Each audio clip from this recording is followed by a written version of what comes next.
Hello everyone, hope you all are fine. Now today આજે આપણે નવું ચેપ્ટર સ્ટાર્ટ કરશું જે તમારા સિલેબસમાં NCERT syllabus according chapter number 5 છે જેનું નામ છે આનુવંશિકતા અને ભિન્નતાના સિદ્ધાંતો. Okay, it means principles of inheritance and variation. Okay, હવે આ ચેપ્ટર સ્ટાર્ટ કરતા પહેલાં આપણે થોડી વાત કરીએ તો કે લાસ્ટ લેક્ચરમાં એટલે કે લાસ્ટ જે આપણે બધા જ લેક્ચરમાં બે ચેપ્ટર કવર કરેલા છે જે હતા ચેપ્ટર નંબર 15 અને ચેપ્ટર નંબર 16. આ બંને ચેપ્ટર છે તે તમારા ઇકોલોજી પોર્શનના છે, રાઈટ. હજી બીજા બે છે ચેપ્ટર નંબર 13 અને 14, બટ આપણે એમાંથી બે કવર કરેલા છે ઇકોલોજી પોર્શનમાંથી, રાઈટ. હવે આપણે જે આ ચેપ્ટર જોશું ચેપ્ટર નંબર 5 અને તેના પછી જોશું આપણે ચેપ્ટર નંબર 6. આ બંને જીનેટિક્સના છે. ઓકે, તો જનીન વિદ્યા જીનેટિક્સ જેના આ બંને ચેપ્ટર છે, ચેપ્ટર નંબર 5 અને ચેપ્ટર નંબર 6.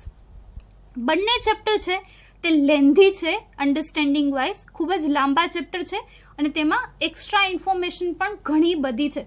કેમ કે જેનેટિક્સ તમે નામ પરથી જ સમજી શકો કે આ કંઈક ન્યુક્લિક એસિડ એટલે કે DNA અને RNA વિશેની કંઈક વાત છે. તો પહેલાં તો આપણે તેના બેઝથી સ્ટાર્ટ કરશું, જે ઓલરેડી તમે બાયોમોલેક્યુલ્સ જૈવિક અણુઓ ચેપ્ટર નંબર 9 11th સ્ટાન્ડર્ડમાં ભણી ગયેલા છો.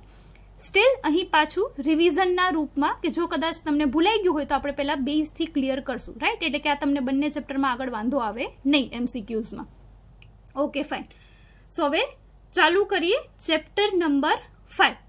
હવે અહીં તમે નામ જોયું આનુવંશિકતા અને ભિન્નતાના સિદ્ધાંતો, રાઈટ. તો આ બે વર્ડ આવ્યા, આનુવંશિકતા અને ભિન્નતા. તો પહેલાં તો એ સમજીએ કે આનો મિનિંગ શું થાય, રાઈટ. આવું નામ શું કામે છે તો તેના પરથી તમને થોડો ખ્યાલ આવે કે ચેપ્ટર કઈ રીતનું હશે.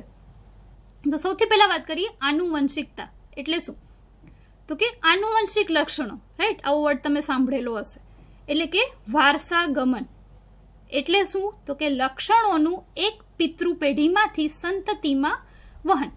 એટલે કે આપણા પેરેન્ટ્સમાંથી આપણામાં કંઈક ગુણોનું કંઈક દેખાવનું તો કે આવા જનીનોનું જે કંઈ પણ વહન થાય છે એટલે કે પિતૃમાંથી સંતાનોમાં તેને શું કહેવાય આનુવંશિકતા.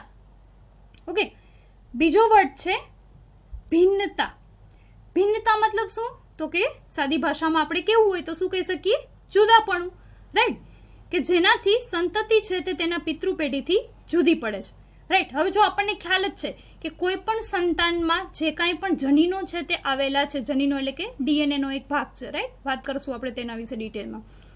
તો તે કાં તો તે મધરમાંથી એટલે કે માતામાંથી આવેલા છે અથવા તો તે પિતામાંથી આવેલા છે. ઇટ મીન્સ કે માતા અને પિતા બંનેના કંઈક લક્ષણોનું સંમિલન છે, સમગુણન છે, મિક્સચર છે જેને આપણે કહીએ એ કોઈ નવા સંતાનમાં આવે જે લક્ષણોના રૂપમાં પ્રતિવર્તિત થાય, રાઈટ. તો તેથી આપણે એવું કહી શકીએ કે કોઈ પણ સંતાન છે તે થોડા ઘણી તેના પિતૃઓ એટલે કે માતા પિતા જેવા દેખાવે લાગે બટ એક્ઝેક્ટ સેમ હોય નહીં, રાઈટ. તો આ શું છે તો કે જુદાપણું છે કે એકબીજા સાથે મળતો આવતો હોય ફેસ પરંતુ એક્ઝેક્ટ સેમ લાગે નહીં. તો આ શું થઈ ગયું ભિન્નતા. ક્લિયર. તો આનુવંશિકતા અને ભિન્નતા. હવે વાત કરીએ આપણે જેનેટિક્સ એટલે કે જનીન વિદ્યા જેના વિશેનું આખું ચેપ્ટર છે. આખા જ ચેપ્ટરમાં તમે જેના વિશે વાત કરશો, રાઈટ. તો હવે તે એક જીવવિજ્ઞાનની શાખા છે જેમાં જનીનોના વહન અને લક્ષણોનો અભ્યાસ કરવામાં આવે છે. એટલે કે આપણે આવા દેખાઈએ છીએ કોઈ પણ પર્ટિક્યુલર રૂપ છે જે આપણું તો તે તેવું જ શું કામે છે, રાઈટ. કેમ કોઈ ફેરફાર નથી, બરાબર. હેર કલર, આઈ કલર, આંખનો કલર, આંખના ડોળાનો જેને આપણે કંઈ કલર, રાઈટ, કીકીનો કલર છે, પછી હેર કલર, વાળનું ટેક્સચર છે. તો આ બધા આવા જ શું કામે છે, ડિફરન્સ શું કામે નથી, જેનેટિકલી એટલે જન્મજાત જે કંઈ પણ આપણામાં ગુણ છે તેના વિશેની આપણે અહીં વાત કરીએ છીએ. તો શું કામે આવા જ પ્રકારના લક્ષણો છે આપણામાં તે આવ્યા, બીજા કેમ ન આવ્યા, રાઈટ. તો આ બધું જનીનોને લીધે થઈને છે. એવું શું કામે છે, કેવી રીતે જનીનો છે તે પોતાનું કામ કરે, કેવી રીતે લક્ષણો છે તે પ્રતિવર્તિત થાય, તે બધા જ પ્રશ્નોના જવાબ તમને આ ચેપ્ટર નંબર 5 અને 6ના અંતે મળી જશે. શરૂઆતથી કે કેવી રીતે શોધ થઈ અને હાલમાં ક્યાં સુધી શોધ છે તે પહોંચેલી છે તો બંને તમે 5 અને 6 ચેપ્ટરમાં જોશો. ત્યારબાદ આ ટેકનિક્સ કઈ રીતે એપ્લાય કરવામાં આવી તો તે ચેપ્ટર નંબર છે બાયોટેકનોલોજીના 11 અને 12. તો તેના વિશે પણ આપણે ફ્યુચરમાં જોશું, વાત કરીશું. અત્યારે આપણે ચેપ્ટર 5ની વાત કરીએ, રાઈટ. ઓકે, તો હવે સૌથી પહેલા આપણે જો આનુવંશિકતા, ભિન્નતા આ બધા લક્ષણો વિશે વાત કરવી હોય તો આપણને શેના વિશે ખ્યાલ હોવો જોઈએ? ન્યુક્લિક એસિડ, જેને શોર્ટમાં શું લખાય? Na, right. આ ન્યુક્લિક એસિડ એટલે શું? તો કે ન્યુક્લિક એસિડ એટલે કે ડીએનએ ને આરએનએ ક્યાં આવેલું હોય? તો કે કોષના કોષ કેન્દ્રમાં ડીએનએ, રાઈટ. ડીએનએ નું પૂરું નામ શું? ડીઓક્સીરિબોન્યુક્લિક એસિડ. તો આરએનએ નું પૂરું નામ શું? રિબોન્યુક્લિક એસિડ અથવા તો રાઇબોન્યુક્લિક એસિડ. ક્લિયર? પહેલા તો ન્યુક્લિક એસિડ એટલે ડીએનએ અને આરએનએ. હવે અત્યારે જે આપણે વાત કરી રહ્યા છીએ તે એકચ્યુઅલી ટેક્સ્ટ બુકના પણ પોઈન્ટ્સ છે અને એક્સ્ટ્રા પણ તમે તેને કાઉન્ટ કરી શકો, કેમ કે તમને ટેક્સ્ટ બુકમાં એટલા બેઝથી ભણાવવામાં આવે નહીં. ડાયરેક્ટ છે તે ટોપિક્સ આપેલા હોય, પણ આપણે તેના પહેલાં ડીએનએ શું છે તેનું બંધારણ કેવું હોય, આરએનએ શું છે તેનું બંધારણ કેવું હોય તેના વિશે વાત કરવી પડે, રાઈટ. તો આ એકચ્યુઅલમાં પોઈન્ટ્સ છે તે બધા એક્સ્ટ્રા છે, પરંતુ તમને હવે 12th સ્ટાન્ડર્ડમાં ખ્યાલ જ હોય તેવું ટેક્સ્ટ બુક એટલે કે તમારી એનસીઈઆરટીનો સિલેબસ છે તે તેવું માને છે, રાઈટ. પણ જો તમને ખ્યાલ નથી તો તેના વિશેની માહિતી છે તે તમને અહીંયા આ લેક્ચરમાં આપું છું. એટલે પોઈન્ટ્સ બધા એક્સ્ટ્રા છે, બટ એમસીક્યુ માટે મોસ્ટ ઇમ્પોર્ટન્ટ. અને આ ક્વેશ્ચન્સ છે તે તમને થિયરીના એમસીક્યુમાં પણ પૂછાઈ શકે, કેમ કે તમારું બેઝ છે તે ક્લિયર હોવું જોઈએ. ભલે ટેક્સ્ટ બુકમાં એકેય પોઈન્ટ્સ અત્યારે તમને આપેલા નથી, રાઈટ. તો બે માટે ઇમ્પોર્ટન્ટ છે, એવું નથી કે આ લેક્ચર છે ફક્ત એક્સ્ટ્રા જ છે. તમને ડીએનએ નો બેઝ તો ખ્યાલ જ હોવો જોઈએ, એટલે તમને એનસીઈઆરટીના એમસીક્યુમાં પણ આ ક્વેશ્ચન છે તે પૂછાઈ શકે. બટ અધરવાઇઝ ટેક્સ્ટ બુકમાં આવી કોઈ ઇન્ફોર્મેશન આપેલી નથી, તે જસ્ટ ક્લેરિફાઈ કરી દો, રાઈટ. ઓકે, હવે આગળ વધીએ. તો કે ન્યુક્લિયોટાઇડ્સ, ડીએનએ છે અથવા તો આરએનએ તમે કોઈ પણ લઈ શકો, બરાબર. ન્યુક્લિક એસિડ તે શેના બનેલા હોય? તો કે ન્યુક્લિક એસિડ છે તે ન્યુક્લિયોટાઇડ્સનો પોલીમર છે. પોલીમર એટલે કે ઘણા બધા અણુ, બરાબર.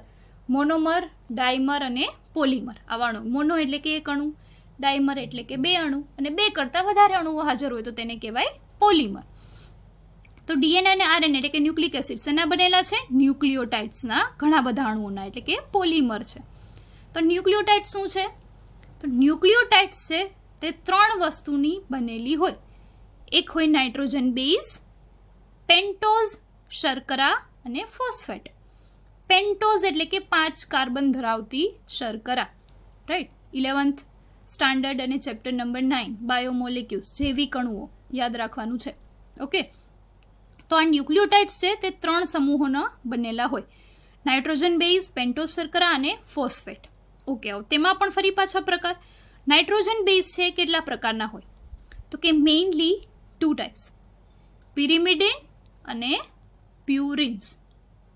પિરિમિડિન અને પ્યુરિન્સ.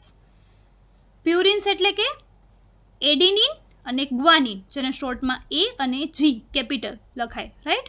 અને પિરિમિડિન એટલે શું? તો કે સાઇટોસિન, સી, યુરેસિલ અને થાઇમિન. પરંતુ યુરેસિલ છે તે ફક્ત આરએનએમાં જોવા મળે, જ્યારે યુરેસિલની જગ્યાએ ડીએનએ હોય તો તેમાં જોવા મળે થાઇમિન. એટલે અહીં તમને બાજુમાં દર્શાવેલું છે. બાકીના સાઇટોસિન, એડિનિન અને ગ્વાનિન આ ત્રણેય છે તે બંનેમાં જોવા મળશે. ડીએનએમાં પણ હશે અને આરએનએમાં પણ હશે. ફક્ત આ બે છે તે અલગ પડે. યુરેસિલ છે તે ફક્ત આરએનએમાં હોય અને થાઇમિન છે તે ફક્ત ડીએનએમાં જોવા મળે. ક્લિયર? તો આ વાત કરીએ આપણે નાઇટ્રોજન બેઝની, જે કુલ 4 જ પ્રકારના હોય, પરંતુ ડીએનએ હોય તો તેમાં થાઇમિન હોય અને આરએનએ હોય તો તેમાં યુરેસિલ હોય. બાકી આ ત્રણે છે તે તો બંનેમાં હશે. એટલે કુલ નાઇટ્રોજન બેઝ કેટલા હોય? 4 પ્રકારના. ડીએનએમાં પણ 4 પ્રકારના હોય, આરએનએમાં પણ 4 પ્રકારના હોય, બરાબર ને. કુલ જોવા જાવ તો કેટલા પ્રકારના હોય? 5 પ્રકારના. ઓકે, નેક્સ્ટ વાત કરીએ પેન્ટોઝ શર્કરા. તો તે ન્યુક્લિક એસિડમાં 2 પ્રકારની હશે. હવે એમાં માનો કે આપણે વાત કરીએ ડીએનએમાં કઈ હોય? તો કે ડીઓક્સીરિબોસ. અને આરએનએની વાત કરીએ તો તેમાં કઈ પેન્ટોઝ શર્કરા હશે? રિબોસ. ઓકે, અને ફોસ્ફેટ અણુ તે તો બંનેમાં હશે, બરાબર. ન્યુક્લિયોટાઇડ્સ છે તેટલે. હવે આપણે વાત કરીએ આપણે ન્યુક્લિયોટાઇડ્સની, કે જેમાં ત્રણેય સમૂહ આવેલા હોય. નાઇટ્રોજન બેઝ, પેન્ટોઝ શર્કરા અને ફોસ્ફેટ. આરએનએ હશે તો તે પ્રમાણે, ડીએનએ હશે તો તે પ્રમાણે, અને ફોસ્ફેટ તો બંનેમાં જોવા મળશે. ઓકે, હવે નેક્સ્ટ વાત કરીએ આપણે ન્યુક્લિયોસાઇડ્સ. આ ન્યુક્લિયોટાઇડની વાત કરીએ આપણે. ન્યુક્લિયોસાઇડ, તો ટાઇડ અને સાઇડમાં શું ફેર છે? તો ફક્ત એક જ અણુનો. કયો અણુ? ફોસ્ફેટ સમૂહ જો ન્યુક્લિયોટાઇડ્સ હશે તો તેમાં ફોસ્ફેટ હાજર હશે, પરંતુ જો ન્યુક્લિયોસાઇડ હશે તો તેમાં ફક્ત નાઇટ્રોજન બેઝ અને પેન્ટોઝ શર્કરા જ જોવા મળશે. ફોસ્ફેટની ગેરહાજરી હશે. ફોસ્ફેટ સમૂહ ન્યુક્લિયોસાઇડ્સમાં જોવા મળે નહીં. તો આના પણ તમને એમસીક્યુ પૂછાઈ શકે કે ન્યુક્લિયોસાઇડ્સમાં નીચેનામાંથી કયો સમૂહ ગેરહાજર હોય છે? તો કયો ગેરહાજર હોય? ફોસ્ફેટ.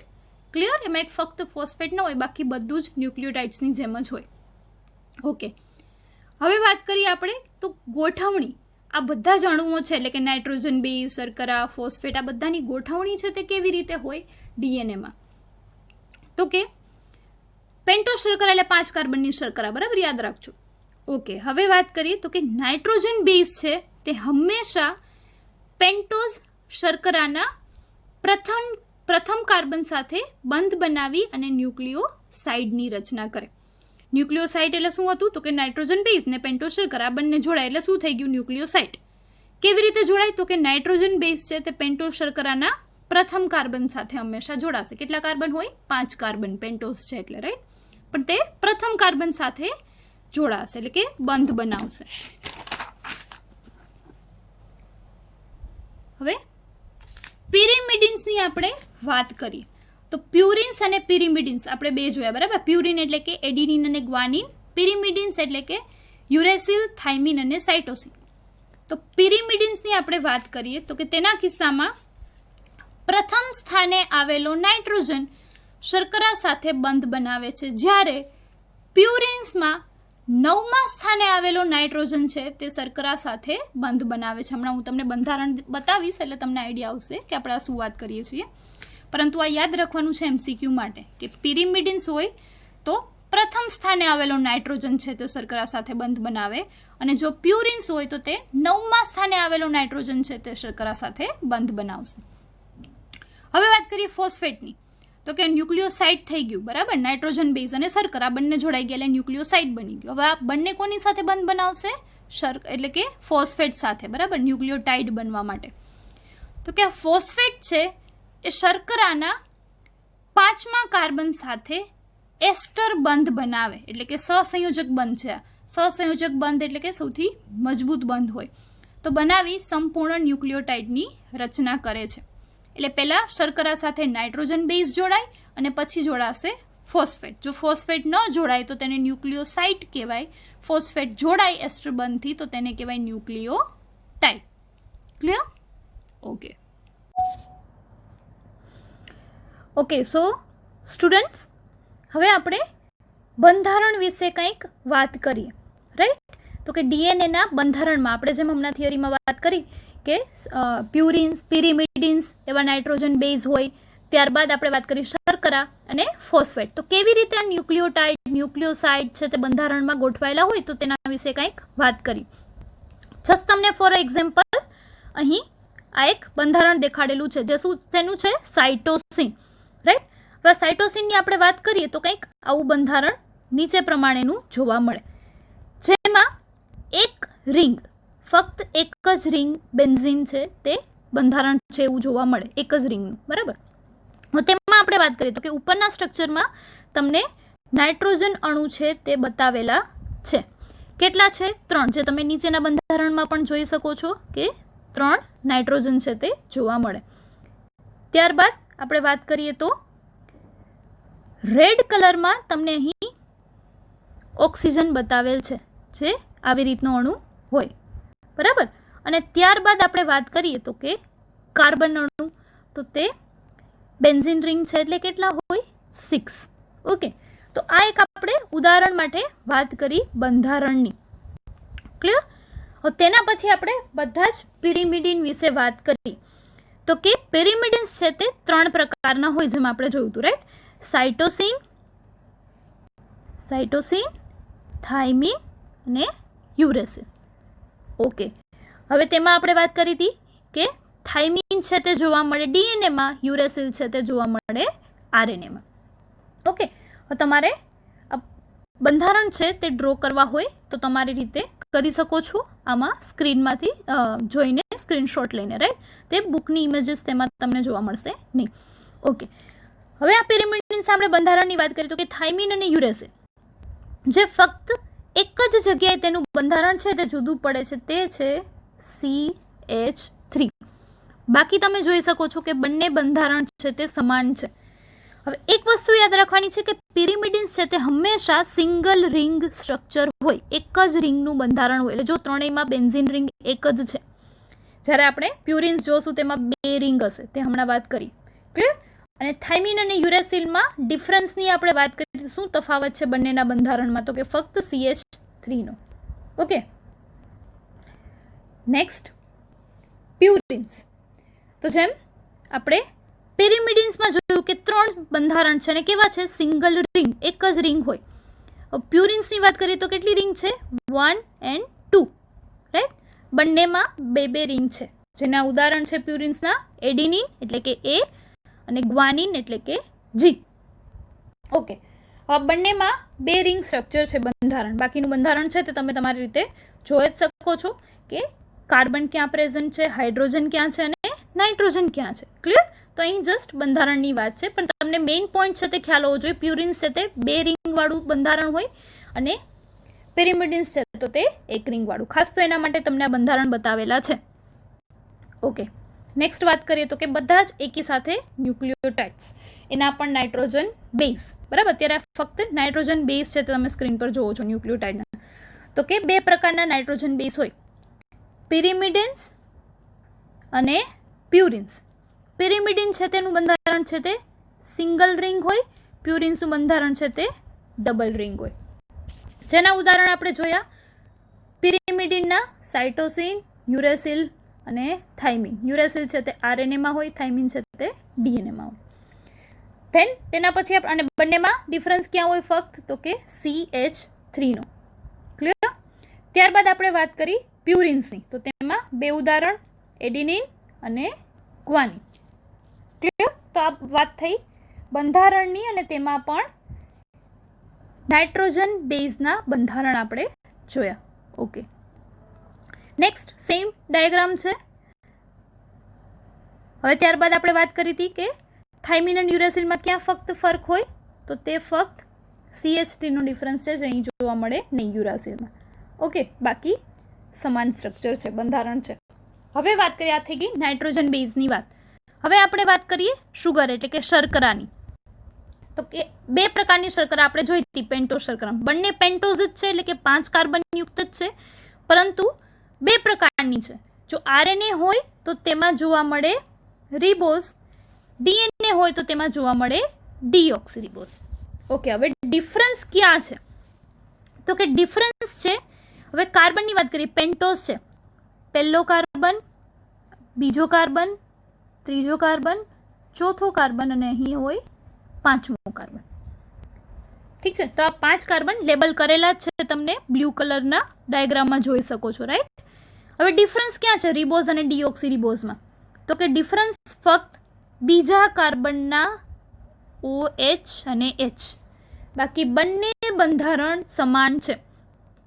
રાઇબોઝ શર્કરામાં બીજા કાર્બન પર OH એટલે કે હાઇડ્રોક્સિલ સમૂહ જોડાયેલો હોય, જ્યારે ડીઓક્સીરિબોઝ એટલે કે DNAમાં બીજા નંબરના કાર્બન સાથે ફક્ત હાઇડ્રોજન સમૂહ હોય, હાઇડ્રોક્સિલ સમૂહ છે તે ગેરહાજર હોય. ફક્ત આટલો ડિફરન્સ હોય શર્કરામાં. બાકી બંને પેન્ટોઝ શર્કરા સમાન જ છે, રાઇબોઝ હોય કે ડીઓક્સીરિબોઝ હોય. ઓકે, નેક્સ્ટ વાત કરીએ તો સેમ અહીં પણ તમને બંધારણ છે તે બતાવેલું છે કે બીજા કાર્બન પર હાઇડ્રોજન અને હાઇડ્રોક્સિલ સમૂહ, આટલો જ ડિફરન્સ હોય. ઓકે, હવે આપણે વાત કરીએ સંપૂર્ણ ન્યુક્લિયોટાઇડની. આપણે વાત કરી નાઇટ્રોજન બેઝ વિશે, ત્યારબાદ આપણે વાત કરી શર્કરાની.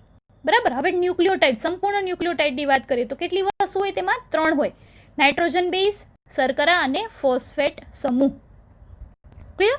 તો હવે આપણે જેમ કે આને DNA બંધારણની પહેલા તો વાત કરીએ તો કે આવું કંઈક DNA બંધારણ છે તે જોવા મળે, ડબલ હેલિક્સ, રાઈટ? આવી રીતનું કંઈક બંધારણ છે તે જોવા મળે DNA. તો DNAમાં 2 શૃંખલા હોય, RNAમાં ફક્ત એક જ શૃંખલા છે તે જોવા મળે. તો હવે આ DNAનું જે બંધારણ છે તો તેમાં આ દરેક લાઈન છે તે શું બતાવે છે, ન્યુક્લિયોટાઇડ બતાવે છે. ક્લિયર કે કેવી રીતે જોડાયેલી છે. તો આપણે એના ડિટેલ બંધારણની વાત કરીએ તો કંઈક આવું જોવા મળે. હવે એક બાજુ અને આ બીજી બાજુ એટલે કે બે શૃંખલાઓ એકબીજા સાથે કુંતલમય રૂપે ગોઠવાયેલી હોય, એકબીજા સાથે ગૂંચળામય રીતે ગોઠવાયેલી હોય. તો એમાં વાત કરીએ આપણે ન્યુક્લિયોટાઇડની. તો ન્યુક્લિયોટાઇડમાં જો આ સાઈડ તમે જોઈ શકો છો આ 3. તો અહીંયા પહેલાં શું છે તો કે નાઇટ્રોજન બેઝ છે વચ્ચે, કેમ કે જો A T પછી જીની સાથે C જોડાયેલો છે, C સાથે G જોડાયેલો છે તે બતાવેલું છે. તો મિડલમાં જે પાર્ટ તમને બતાવેલો છે તે શું છે તો કે તે નાઇટ્રોજન બેઝ છે. આ મિડલમાં નાઇટ્રોજન બેઝ છે તે એકબીજા સાથે બંને શૃંખલાના હાઇડ્રોજન બંધથી જોડાયેલા હોય. હવે અહીં તમારે યાદ રાખવાનું છે કે જો એડિનિન હોય તો તે હંમેશા થાઇમિન સાથે બંધ બનાવે, અને કેટલા બંધ હાઇડ્રોજન બંધ બનાવે તો કે 2. ક્લિયર? એડિનિન અને થાઇમિન 2 હાઇડ્રોજન બંધ બનાવે. તમે વચ્ચે ડોટેડ લાઇન જો આવી રીતની ડ્રો કરેલી છે. અને જો ગ્વાનિન અથવા તો સાઇટોસિન હોય તો તે હંમેશા 3 હાઇડ્રોજન બંધ બનાવે. તો 1, 2 અને 3 લાઇન છે તે તમે જોઈ શકો છો. ક્લિયર? તો હંમેશા એડિનિન થાઇમિન સાથે 2 બંધ બનાવે, 2 હાઇડ્રોજન બંધ બનાવે, જ્યારે ગ્વાનિન છે તે સાઇટોસિન સાથે 3 હાઇડ્રોજન બંધ બનાવે. તો વચ્ચે ગોઠવાયેલા હોય કોણ તો કે નાઇટ્રોજન બેઝ. ઓકે, હવે વાત કરીએ તેની સાથે જોડાયેલી હોય પેન્ટોઝ શર્કરા. વચ્ચે નાઇટ્રોજન બેઝ રેડ કલરના, તેની સાથે પેન્ટોઝ શર્કરા, અને લાસ્ટમાં તેની સાથે જોડાયેલ છે ફોસ્ફેટ સમૂહ. ક્લિયર? તો આવા 3 જોડાયેલા છે. તો આ ત્રણેયને એકી સાથે શું કહેવાય? ન્યુક્લિયોટાઇડ. ક્લિયર? ફોસ્ફેટ, શર્કરા અને નાઇટ્રોજન બેઝ. તો આવી કંઈક આપણે વાત કરી. તો આવી રીતે દરેક સમૂહ છે તે એકબીજા સાથે જોડાયેલા હોય અને આવી રીતે ક્રમશઃ એક લાઇન છે તે શૃંખલા છે તે બનતી જાય.